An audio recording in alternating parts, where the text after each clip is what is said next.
Hi parents, and welcome back to my YouTube channel Kindness Milk, where I like to support you to help you reach your personal individual breastfeeding goal. I hope you all had a wonderful summer, and I'd like us to continue looking at what's happening on day 5 postpartum today.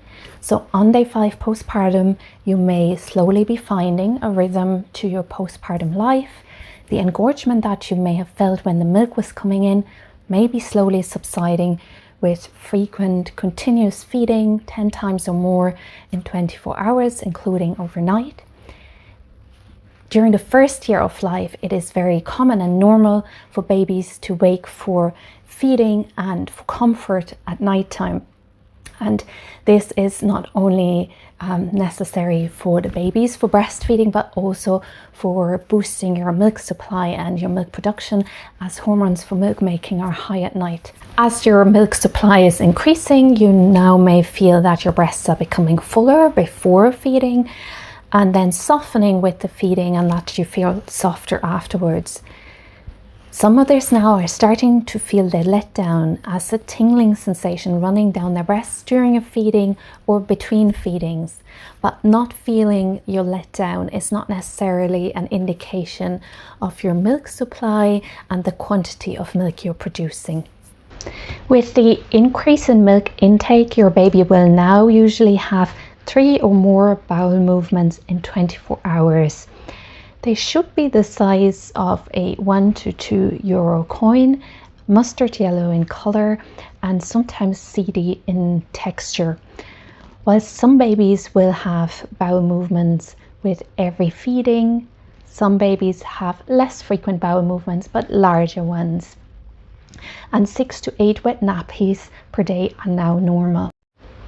The UNICEF UK Babyfriendly initiative have a really helpful, handy checklist on the signs that breastfeeding is going well. I will leave it in a link in the description box and also a link to the video here. If breastfeeding is going well, it is best to let your baby put in their individual milk order and not to start pumping before the 6 weeks mark. This is when, around this time, that your body will have calibrated supply and demand and regulated milk supply. Adding stimulation before that time, extra stimulation when baby is feeding effectively and comfortably, this could put you at risk of overstimulation and oversupply. Hand expression is less likely to cause overstimulation. And reasons for pumping, though, before the 6 weeks mark could be slow infant weight gain, a low milk supply, ineffective milk removal and milk intake. Despite the WHO recommendation to breastfeed exclusively for 6 months and to continue breastfeeding for up to 2 years or longer, alongside the introduction of adequate complementary solid foods, combination feeding remains a very common infant feeding method for many parents.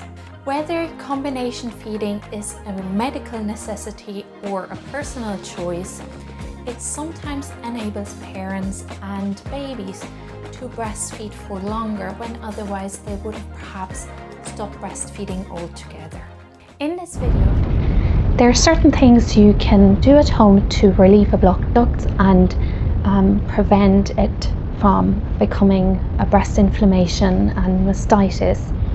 I've previously made a whole video on what to do when you're engorged, when you experience ductal narrowing, a blocked duct and mastitis, and I will link that here and in the description box as well. But some of the things are gentle massage before a feeding. You would never want to really be rough and dig into the breast tissue. It's a more superficial massage, lymphatic drainage massage. Again, check out the video on that. Then you can also do breast gymnastics, reverse pressure softening if you're engorged, and then you can apply cool packs onto the breast after feeding, and you can take certain painkillers as well. Speak to your doctor or midwife or public health nurse which painkillers you can take, which anti-inflammatories that you can take that are compatible with breastfeeding and that you can tolerate. While your supply is still regulating to match the demand of your baby, watch out for signs of blocked ducts or inflammation. If an area of the breast becomes inflamed, the ducts can narrow, and this can cause a lump that you may feel when you press down. And it's a good idea to get used to feeling and palpating your breasts every day, especially in the early days, to get familiar with what does feel normal and what is sore. Breast inflammation, ductal narrowing, breast mastitis can leave you feel quite run down and with flu-like symptoms. Rest as much as possible and continue to feed responsively. Responsive feeding means you're responding to the baby's feeding cues, regardless of whether they want to feed for hunger or for comfort, and respond to your breast fullness. So it's absolutely okay that if you feel quite full but your baby is not showing feeding cues yet, to take your baby near the breast and bring baby close and offer the breast, and gently rouse them when they're asleep and bring them near the breast to see. Always contact your GP or hospital if you have a lump or blocked ducts that's not getting smaller or getting better, improving within 48 hours. Always if you have a fever, and even if you don't have a fever but feel like you are having flu-like symptoms that are not getting better within 24 hours, contact your doctor, as you may need medicine to treat mastitis. Studies have found that breastfeeding support can increase the breastfeeding duration for healthy term infants. So it's important that we have support not just from friends and family, but also from professionals. And there is support you can access in the community after you've had your baby. And this support goes from your doctor, midwife, public health nurse, to the voluntary groups.